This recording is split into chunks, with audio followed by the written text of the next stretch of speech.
Umupasiteri uzwi ugiye gupfa, yego,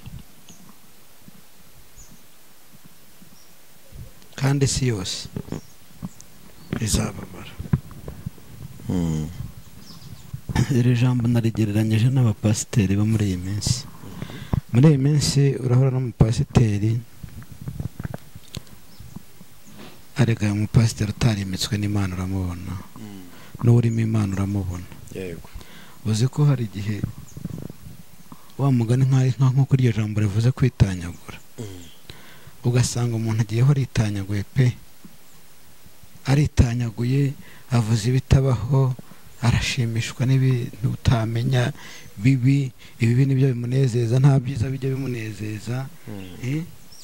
Nkunda twese imyaka 2. hari umubyeyi ndumva nimba yitwa Mama Gasaro, inda ye imaranye imyaka myinshi. Ngeze mubona kuri social media, ariko Imana igiye kubarengera abo bantu. Ayo niyo makuru mfite kandi niyo message mfite, nuko Imana igiye kubarengera. nukuri Imana ihabwa icyubahiro. Abarozwe Imana igiye kubarogora, n'abafite inda zibamazemo igihe akamenya uwimitswe n'abantu kwa kwagara kurimba akabwiriza, Yego, bakamwubaha ntago rero umuntu wimitswe n'Imana abenshi ntago bamumenya. bisaba kujya mu mwuka. Niko bimeze nanjye ariko mbyumva. Bisaba kujya mu mwuka. Reka tukwakire. Iwacu se ni muhero, ati joro ryijimye cyane, buracyaha nyuma, umenye ibyo bimenyetso bigaragaza kuza kwe, kandi byaremwe uko bingana byiteze impanda ye. Iki kiganiro rero ndumva kitari butinde. Ntabwo kiri butinde. Uko impamvu kidatinda kuko intego nyamukuru yari kuri iyo jambo.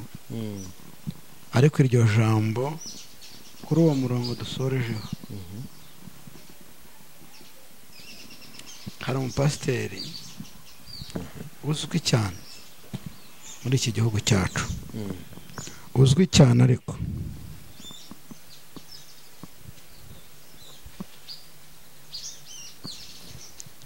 ugiye gupfa.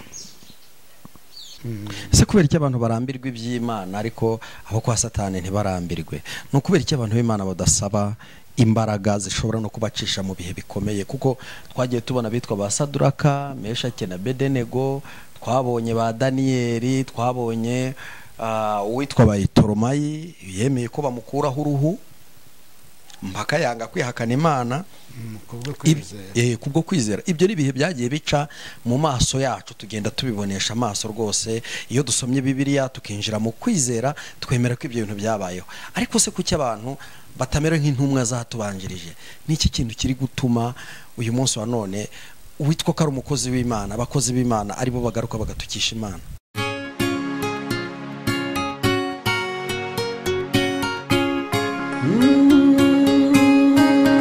Emana we, Yesu we, ingoma yawe ni amamare. Yes, twongeye kubasuhuza kandi tubifuriza umugisha uturuka ku Mana. Imana y'amahoro ibagirire neza kandi bagirire neza cyane. Twongeye kubana n'umukozi w'Imana. Uraho? Muraho neza. Yesu ashimwe cyane. Yesu nahimbazwe. Imana y'amahoro ihabwa icyubahiro. Amen. Hanyuma uyu munsi nanone kandi twongeye guhura utuje cyane. Ni amahoro? ni amahoro ariko ntabwo ari amahoro cyane.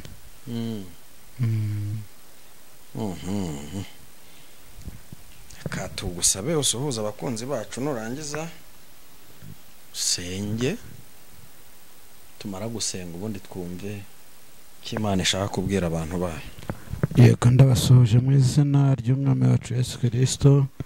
Amahoro y'Imana nabane namwe kandi ndabakunda. Imana ari amahoro ibaha umugisha. Mudukurikiye dukomeje kubana, Imana amahoro bagirire neza kandi ibaha umugisha.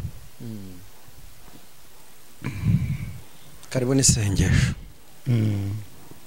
Imana nziza, Imana y'urukundo, Imana yo kwizerwa, uri Imana ishoboye byose, uri Imana yo kwiringirwa. Turasenzera mu izina rya Yesu Kristo, umurikire kubana natwe, tugire neza tukugiraho umugisha. Ngaho rubana natwe kandi tugire neza, turasenze kandi turizeye mu izina rya Yesu Kristo, amen. Urakoze cyane. Imana amahoro ikugirire neza kandi nawe iguhereze umugisha kandi guhe umugisha mwinshi. Hanyuma hari ikintu maze iminsi nibaza ku bakozi cyangwa se ku bantu b'abakozi b'Imana babarizwa mu madini atandukanye. Iyo nitegereje mbona hari benshi bamaze kurambika umusaraba, nkibaza nti se kubera icyo umuntu ashobora kurambika umusaraba kandi mu by'ukuri acyambaye, navuga ngo ni imyambaro y'urugamba, agifite igihe cyo kuba yagakwiye kuba ari gukorera Imana, ariko uyu munsi abenshi bakaba bariyambuye umwambaro wo gukorera Imana. Ubundi buriya koko uretse urwishyingikirizo, impamvu ni iyihe?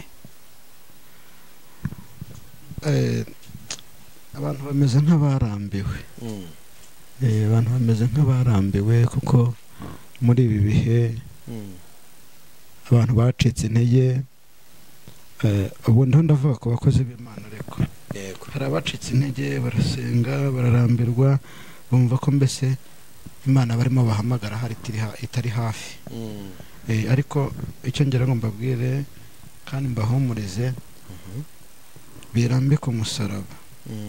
Na Yesu yarawikoreye barinda banamubambaho. Abantu rero twakurambika umusaraba, reka natwe dukomeze dusenge, tuzi neza ko Imana ishoboye byose kandi igiye kutugirira neza.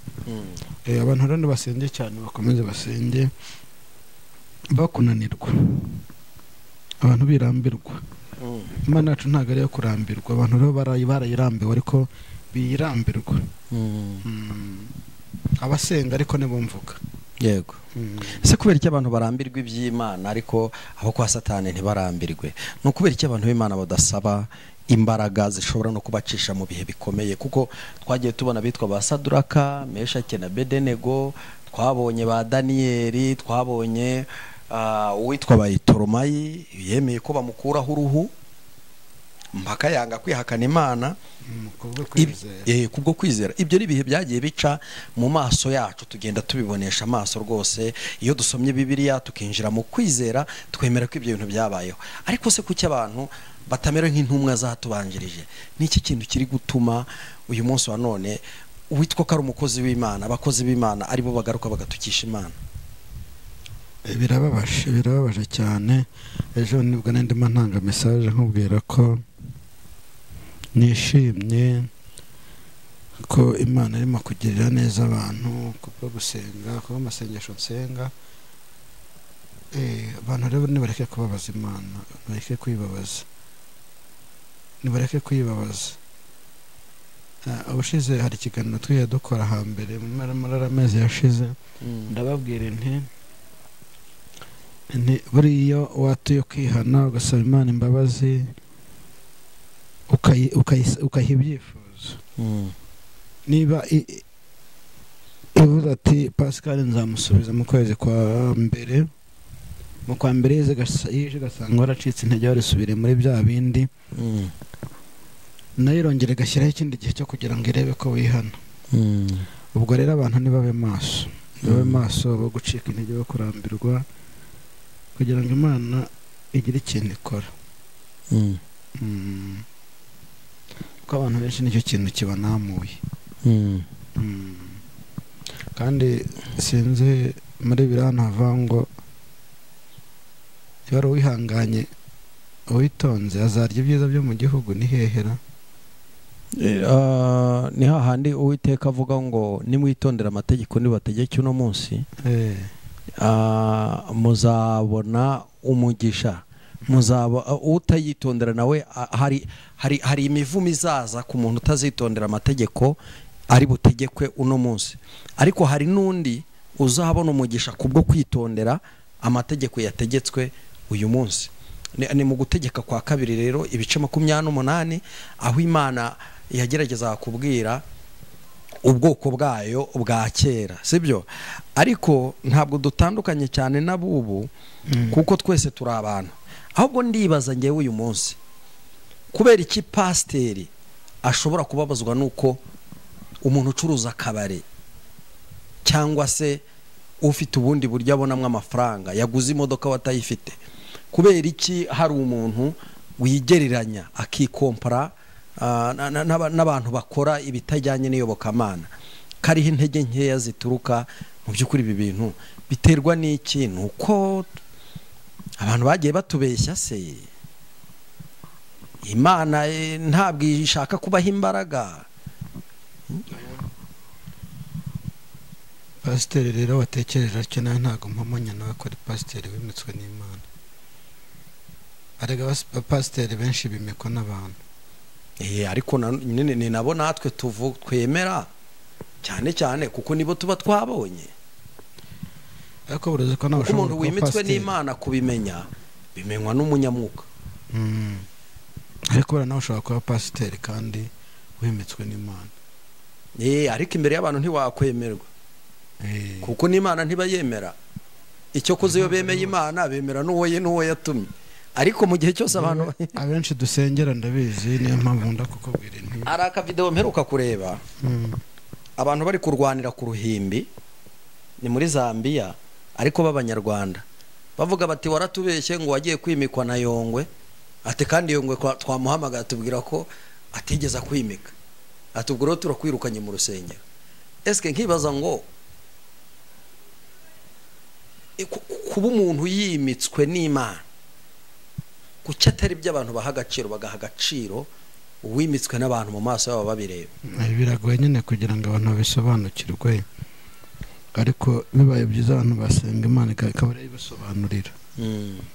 Kuko hari n'utazwi ko ari umupasiteri ariko yarimitswe n'Imana, ahubwo abantu benshi bakamenya uwimitswe n'abantu kuko akagara kururimba akabwiriza bakamwubaha ntago rero umuntu wimitswe n'Imana abenshi ntago bamumenya. Bisaba kujya mu mwuka. Niko bimeze nanjye ariko mbyumva. Bisaba kujya mu mwuka. Reka tukwakire. Yego murakoze. Ndebera muri Niyobu. Naho wiharenga rwose ibice 18 uhere kuri uwo murongo wa mbere. Reka dusome umurongo wa mbere uravuga ngo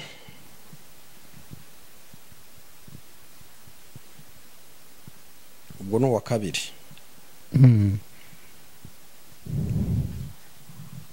Wa mbere, maze Berudadi w'umushuhi arasubiza ati impaka zanyu zizahereza he? Impaka zanyu zizahereza he? Nimutekereze maze mubone kuvuga. Nimutekereze maze mubone kuvuga. Hangane gatoya. Nibyo ngibyo twarimo tuvuga by'abapasiteri.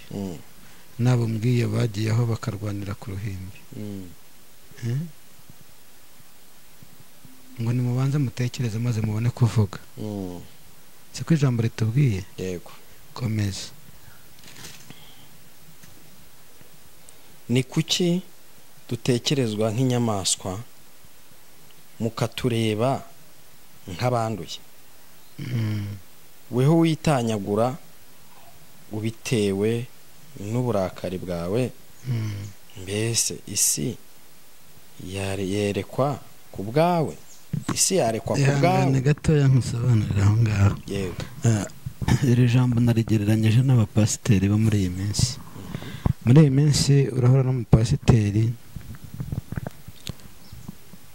arega umupasiteri utarimitswe n'Imana uramubona, n'urimo Imana uramubona. Yego. Uzi ko hari igihe wa mugani nk'uko iryo jambo rivuze kwitanyagura, ugasanga umuntu agiyeho aritanyaguye pe, aritanyaguye, avuze ibitabaho, arashimishwa n'ibintu utamenya bibi, ibibi nibyo bimunezeza, nta byiza bijya bimunezeza. Nibabo rero turiho tubwire nabo iryo jambo riho ribwira. Yego. Ugasanga umwanya wo kuvuga ubutumwa bwiza niho umwanya wo kuvuga ibitagira umumaro, kandi akavanga ni pasiteri. Burarize iki niwe ujya unsetsa, abangwa ujye pasiteri ngo ubundi ngo ujye pasiteri, ngo niba ari ibipasiteri ngo umupasiteri ntasambana, ngo ahubwo asambana ibipasiteri. Asambana igipasiteri. Ngo asambana igipasiteri. Ni byinshi ariko Imana igiturengera. Ariko umukozi w'Imana hari nawe turamusuhuje n'ukuri. Imana imuhagarareho, ari mu gihugu cyo hanze, ari mu Rwanda. Oya, n'ukuri yaraje. Ntago araza. Riziki niwe yahoze anyandikira. Oya. Ndakwerekeza. Riziki arimo aravuga ubutumwa bwiza.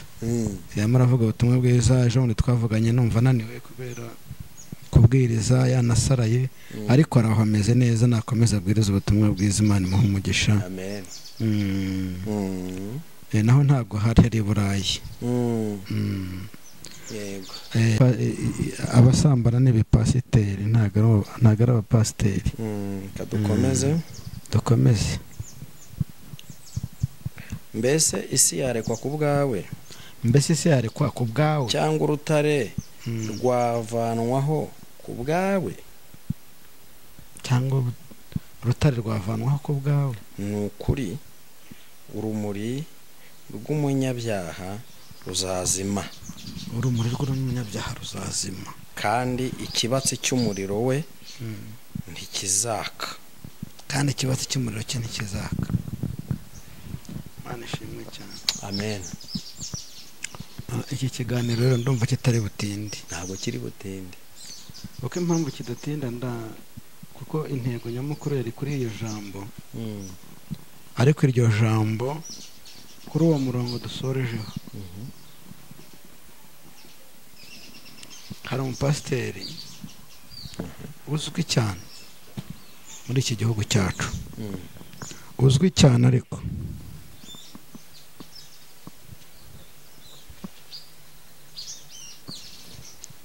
agiye gupfa, kandi n'igicaniro cye ntikizaka. Ngero dusomere iryo jambo aho umurongo dusorejeho wumva uko uvuga. Haravuga ngo ibice 18 ngero hasubire. Haravuga ngo kuri uwo murongo dusa nkaho dusorejeho.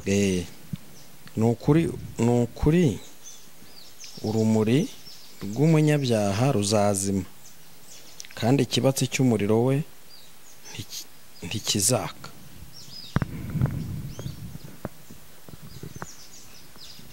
Kandi ikibatsi cy'umuriro cye ntikizaka. Birakomeye. Mbonye uwo muntu apfa rero, umupasiteri,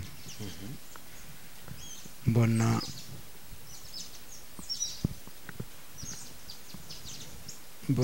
isi yose igeze umubabaro.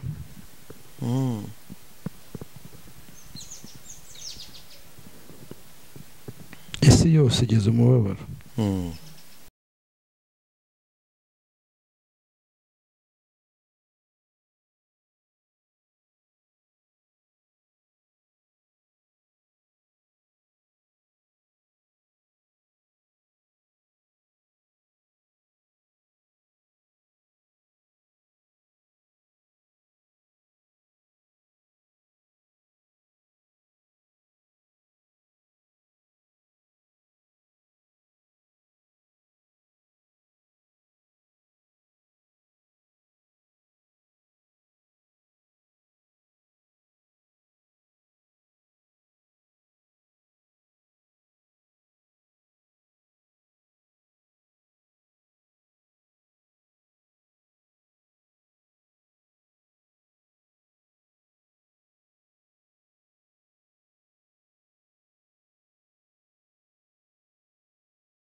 Yesu atari yaza urupfu rwaza, kandi urupfu rutaraza Yesu yaza.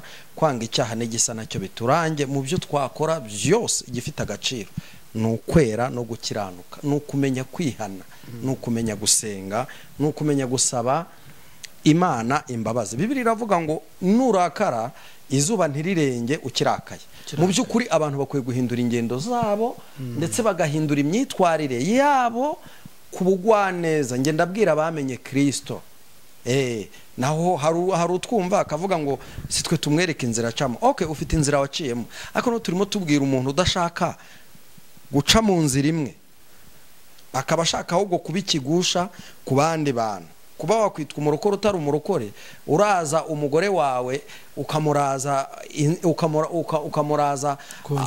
ku nkeke ababaye, nawe uri umugore ukaraza umugabo wawe gutyo, urugo rwawe uri nk'intare, nta mwana ukumva. Ntago ari byo. Harageze kugira ngo duhindure imyitwarire, kuko iyi si iraza gushirana n'ukwifuza kwayo. Shalom.